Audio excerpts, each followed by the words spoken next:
Don't drop your phone in the fire. Don't drop your phone in the fire. So I'm playing one of my favorite games now. How long it takes a board to spontaneously combust in the coals. I have a single board of a pallet with a tiny little splinter that came off of it. Now it's well off the coals, so it probably would take a little bit to get the board going. But that splinter should go any second now. You can't see it on the video, but there's more and more smoke. Building up. There we go. And this fire's been going for maybe 20 minutes. I let the initial thing go up, and then I played this game once before. See how long it took a board to go up. And this isn't a very long pallet board. Maybe 2 feet, 2.5.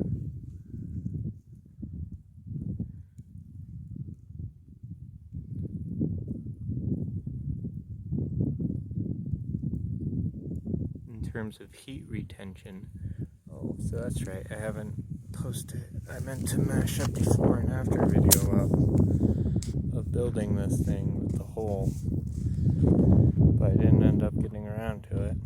So over here, around dark,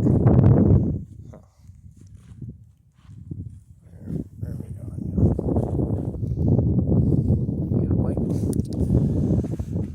Over here, there's a can. Oh no, shouldn't be covered. That leads down into the ground. A bunch of tubes. I used just a simple can opener to tape them to feed air in. Then buried it. Going down into here. And the air comes out, and it's cool because I don't have to worry about it getting dirty or heat coming through there. Like I said, I used automotive heat tape, which only kind of matters down towards here, but not really, because the air, as the hot air expands and goes up, it creates a vacuum and sucks more air out in there. So it's a natural self kind of deal. Yeah, this is literally just a one board. Like I said, under it, where most of that light's coming from, that's going to extinguish, is that little splinter you can see at the end of the board here, kind of chunked off.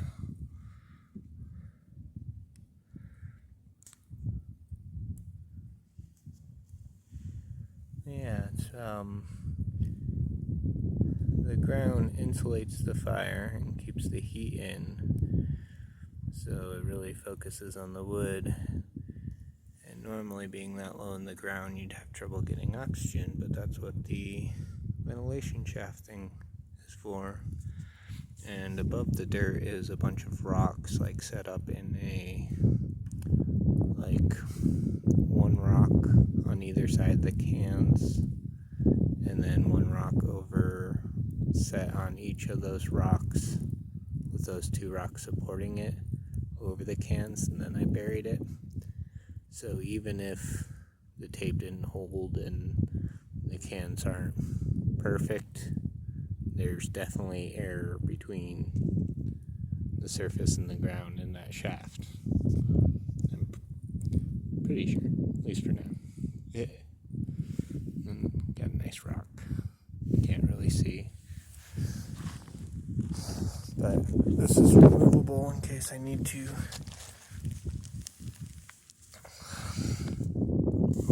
There we go. You can kind of see holes in the rocks there.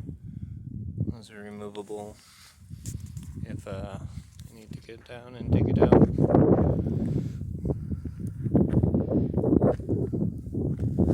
Lasting a lot longer than I thought.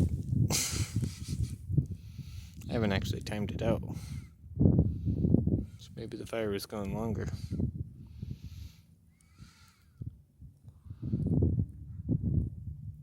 Pretty warm.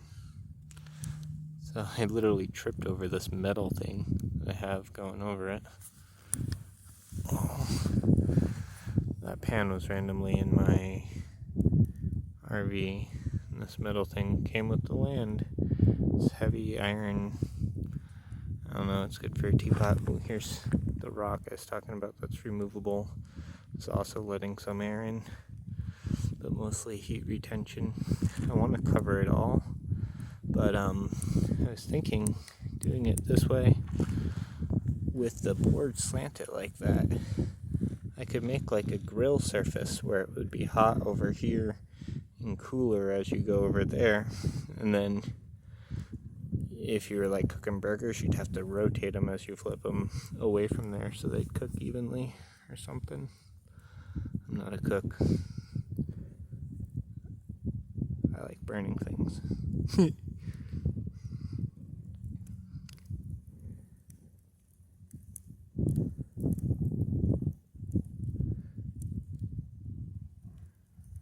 Or put just something, cap it off. If it's getting enough air from under, cap it off and barely have any exhaust coming out, and making like a grill or oven above it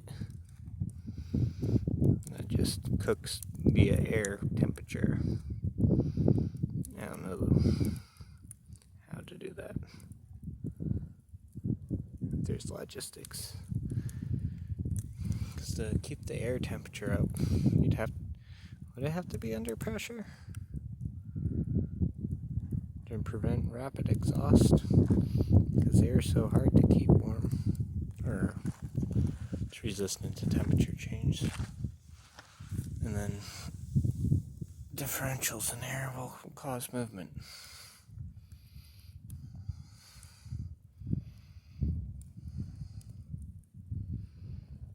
Air temperature.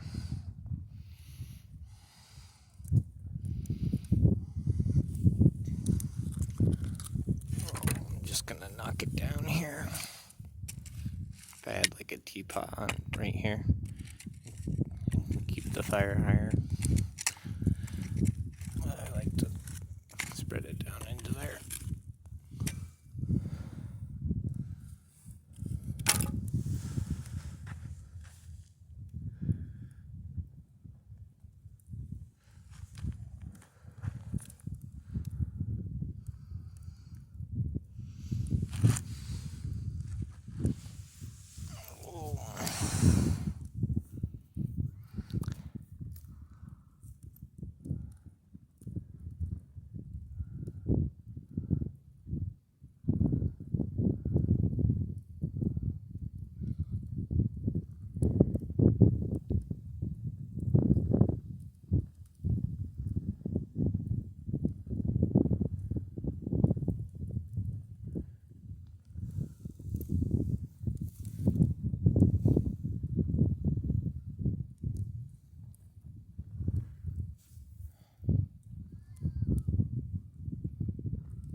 Ridiculous. Ridiculous.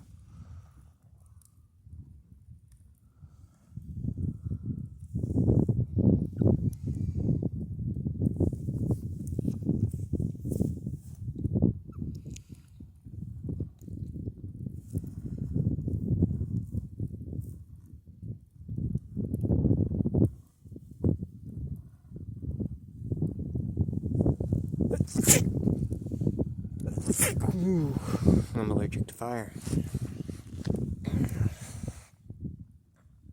Ooh, I wonder what those sneezes sound like with the playback on 1.5. Ha. So the next step now is getting a teapot, or my teapot, to feed steam into a hose up into, like an automotive hose up into my RV window, where I put it into an automotive radiator and then have it feed off a little electrical fan that I have, or an electrical computer fan that I have USB, and have that blow past the radiator to heat my RV in the cool winter of Arizona. And when it's not cold, use said teapot to somehow spit. I don't know if it can do enough pressure to actually get it effective, but to spin an alternator somehow, feed into steam that makes something spin that's connected to an alternator, and have the alternator charge a battery for electricity out of fire. Fire and water equals electricity. That's not what Pokemon taught me.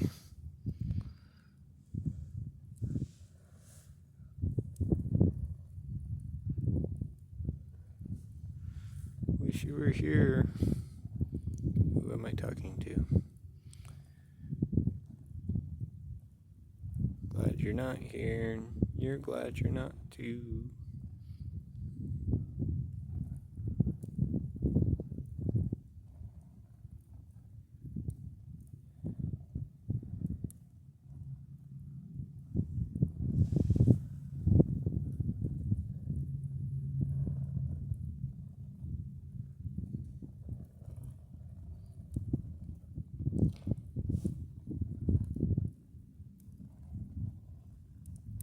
And drop my phone in the fire. Isn't that where we began?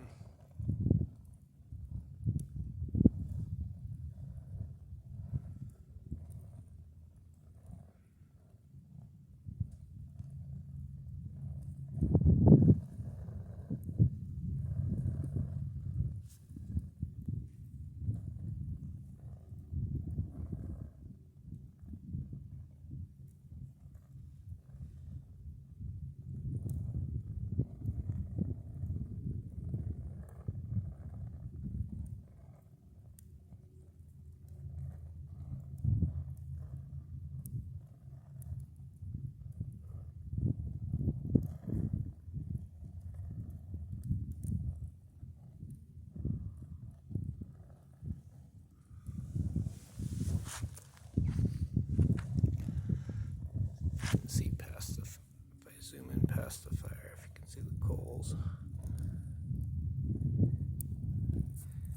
Even off. It's not burning, it's still pretty hot. I don't drop my phone in the fire, but I fall in the fire. And he was never seen again.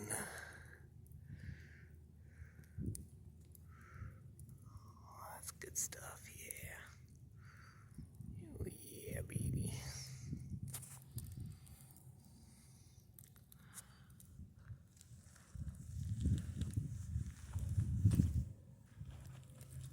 So, there you have it. I don't recall exactly how much time it took to ignite, but maybe if it took 3 minutes, then it burned for about 10. And then I get started over again. This one's a really thin one that will go in no time, especially since I didn't let it sit at all like the other one. The other one I let it sit for a little bit. Trying to get the video started. I mean the coals, not the wood beforehand. I guess. Ha! So quick. Yep. Okay. And that's what I'm doing.